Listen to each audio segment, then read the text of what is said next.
Production possibility curve. Today's topic is production possibility curve. हम आज इसके बारे में डिस्कस करेंगे। तो जैसा कि नाम से ही क्लियर है कि ये कोई कर्व है, यानी कि कोई ग्राफ है। तो किस चीज का ग्राफ है? प्रोडक्शन का ग्राफ है, पॉसिबिलिटी का ग्राफ है। प्रोडक्शन का मतलब रॉ मटेरियल को फिनिश गुड में कन्वर्ट करना, यानी कि इनपुट को आउटपुट में कन्वर्ट करना। पॉसिबिलिटी क्या क्या चांसेस हो सकते हैं, चांसेस और कॉम्बिनेशन। तो इनपुट को आउटपुट में बदलने के कितने चांसेस है, कितने कॉम्बिनेशन है, उन्हीं के ग्राफ को कहते हैं प्रोडक्शन पॉसिबिलिटी कर्व। ये हो गया इसका वर्बल मीनिंग। ठीक है, इसके बारे में इसका जो डिटेल डेप्थ है वो हम आगे पढ़ेंगे। अब जैसे घर में हमारे एक दो नाम होते हैं छोटे छोटे, वैसे ही पीपीसी यानी कि प्रोडक्शन पॉसिबिलिटी कर्व के भी कई नाम हैं। 4 नाम यहाँ मेंशन है, ठीक है, और 5वां नाम ये खुद ही है। Production boundary, production frontier, transformation line, transformation curve और पीपीसी। ये इसके 5 नाम है। अगर एग्जाम में किसी भी नाम से आ जाए तो इसका मतलब यही है कि प्रोडक्शन पॉसिबिलिटी कर्व ही आपको बनाना है। ठीक है, तो जैसा कि नाम से आपको क्लियर हो गया, एक ऐसा ग्राफ जो प्रोडक्शन की वेरियस पॉसिबिलिटी बताए। ठीक है, पॉसिबिलिटी कैसी पॉसिबिलिटी? तो देखो ऐसे, मान लो कोई 2 गुड्स हैं, गुड ए और गुड बी। अब इसका कर्व बनाना है, यानी कि फिर हमें ग्राफ बनाना है। तो ग्राफ पे 2 ही एक्सिस होते हैं, एक्स एक्सिस और वाई एक्सिस। तो एक तरफ हम गुड ए ले लेंगे और एक तरफ हम गुड बी ले लेंगे। ठीक है, अब जब भी हम प्रोडक्शन करते हैं तो हमको कुछ रिसोर्सेज की जरूरत होती है, जैसे कि मनी, लैंड, लेबर। तो ये सब क्या बहुत ज्यादा मात्रा में?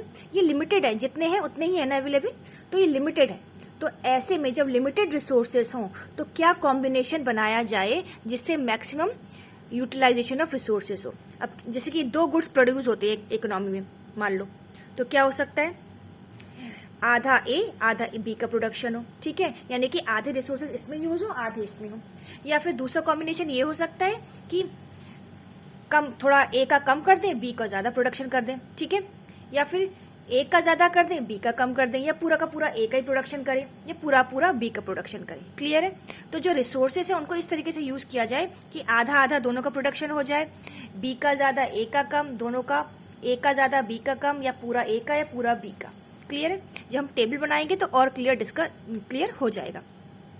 तो इन वेरियस कॉम्बिनेशन का जो ग्राफ रिप्रेजेंटेशन होता है उसी को ही पीपीसी कहते हैं। चलिए अब आते हैं पीपीसी का मतलब जानते हैं in the economic language, economics की लैंग्वेज में। It refers to the graphical representation. ये तो आपको समझ में आ ही गया था कि ये बताता है ग्राफिकल रिप्रेजेंटेशन। अच्छा, ग्राफिकल रिप्रेजेंटेशन किस चीज का? ग्राफिकल रिप्रेजेंटेशन तो of possible combination of 2 goods, किसी 2 गुड्स का जो पॉसिबल कॉम्बिनेशन बन सकता है, विच कैन बी प्रोड्यूस, जो प्रोड्यूस किया जाएगा किसके द्वारा? जो रिसोर्सेज होंगे हमारे पास और जो टेक्नोलॉजी होगी। क्लियर है? यानी कि ये ग्राफिकल रिप्रेजेंटेशन है जो 2 गुड्स का पॉसिबल कॉम्बिनेशन बताता है, जो रिसोर्सेज हैं और जो टेक्नोलॉजी है उनके लिए। ठीक है, तो अब जब भी हम इकोनॉमिक्स से कुछ भी करते हैं तो कोई भी डेफिनेशन, कोई भी कर्व कुछ ना कुछ एजम्पशन पे डिपेंड करता है। हम कुछ चीजें मान लेते हैं, तो इसकी कुछ एजम्पशंस हैं। पहली एजम्पशन, रिसोर्सेज आर गिवन। जो रिसोर्सेज है वो हमें मिले हुए हैं, फिक्स्ड है, उनमें कोई ज्यादा बदलाव है नहीं। ठीक है, with given resources only 2 goods can be produce. जो भी रिसोर्सेज है उनसे केवल 2 ही गुड्स प्रोड्यूस होंगे। एक्चुअली में ऐसा होता नहीं, कई सारे गुड्स प्रोड्यूस हो सकते हैं, पर हम एज्यूम कर रहे हैं, एजम्पशन है, तो ये भी एक एजम्पशन मानी जाएगी।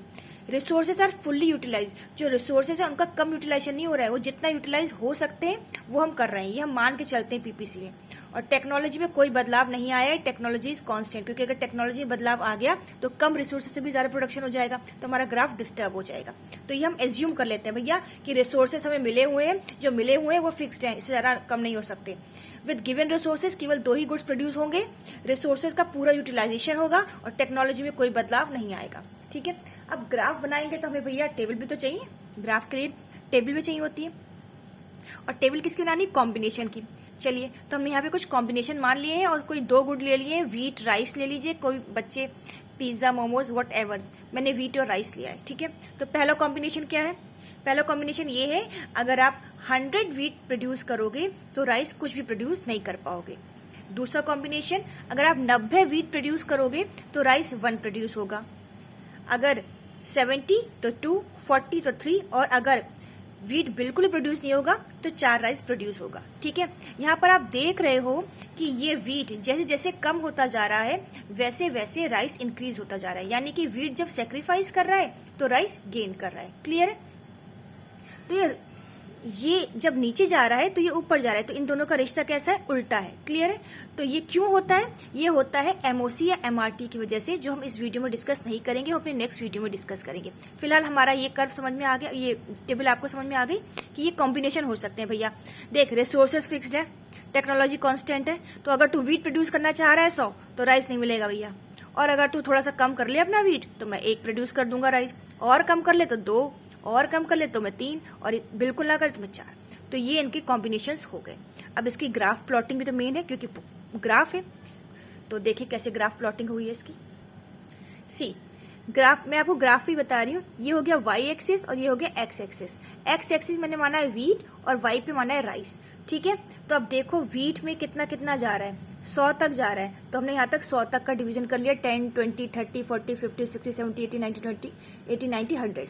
और ये राइस में 1, 2, 3, 4, 5, तो 1, 2, 3, 4, 5। ठीक है, अब यहाँ पर जब वीट 100 का प्रोड्यूस हुआ तो राइस 0 था। क्लियर है?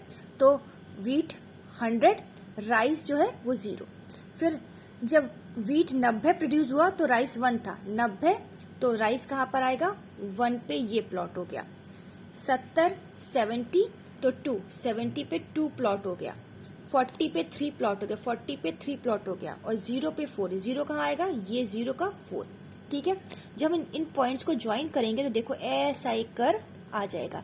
यही कहलाता है हमारा, ये जो जा रहा है ना, यही है हमारा एक लाइन से पीपीसी कर्व। क्लियर है?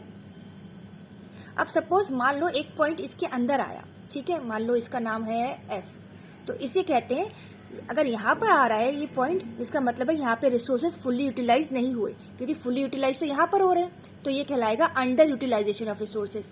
और कोई पॉइंट इस ग्राफ के बाहर आ रहा है तो वो हम अचीव कर ही नहीं सकते, उसे कहेंगे अनअटेनेबल। और जो यहाँ लाई करेगा वो कहलाएगा फुल्ली यूटिलाइजेशन ऑफ रिसोर्सेज। तो पीपीसी समझ में आ गया? जैसे हर चीज की प्रॉपर्टीज होती है तो वैसी कैरेक्टरिस्टिक होते हैं, तो वैसी प्रोडक्शन पॉसिबिलिटी कर्व के भी कुछ कैरेक्टरिस्टिक्स हैं। Number 1, slopes downward. तो देखो भाई, ये नीचे की तरफ जा रहा है। क्लियर है?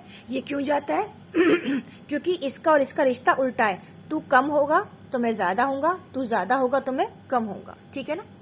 दूसरा, PPC concave to origin. Origin का है ये है, और ये कॉन्केव है।